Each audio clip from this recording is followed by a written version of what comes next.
ஒரு அழகான காடு. அங்கே ஒரு மான் வாழ்ந்தது. அது தினமும் குளத்தின் அருகே சென்று தன் பிரதிபலிப்பை பார்த்து ரசித்தது. ஒரு நாள் அது தன் முகத்தை பார்த்தபோது, என்ன அழகான கொம்புகள்! எல்லோரும் இதை பார்த்து வியக்கும். ஆனால் என் கால்கள் இவ்வளவு மெலிந்திருக்கின்றன என்று எண்ணியது. அது தன் கால்களை குறையாக நினைத்து மனதில் வருத்தமடைந்தது. அந்த நேரத்தில் காடு முழுக்க வேட்டையனின் குரல் கேட்டது. அவன் அச்சத்தில் திடீரென ஓட ஆரம்பித்தது. அது தன் மெலிந்த கால்களால் மின்னல் வேகத்தில் ஓடியது. ஆனால் ஓடும் வழியில் அதன் அழகான கொம்புகள் மரக்கிளைகளில் சிக்கிவிட்டன. அது போராடி தப்பிக்க முயன்றது. இறுதியில் மிகுந்த முயற்சியுடன் கிளைகளை கடித்து தப்பியது. அது சுவாசம் முடிந்தபடி குளத்தின் அருகே வந்தது. அப்போது அது உணர்ந்தது, நான் குறை சொல்லிய இந்த மெலிந்த கால்கள் தான் எனக்கு உயிர் தந்தது.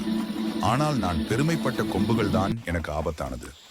அந்த நாளிலிருந்து மான் கற்றுக்கொண்டது, வெளிப்புற அழகு தற்காலிகம், ஆனால் உள்தன்மைதான் நம்மை காப்பாற்றும்.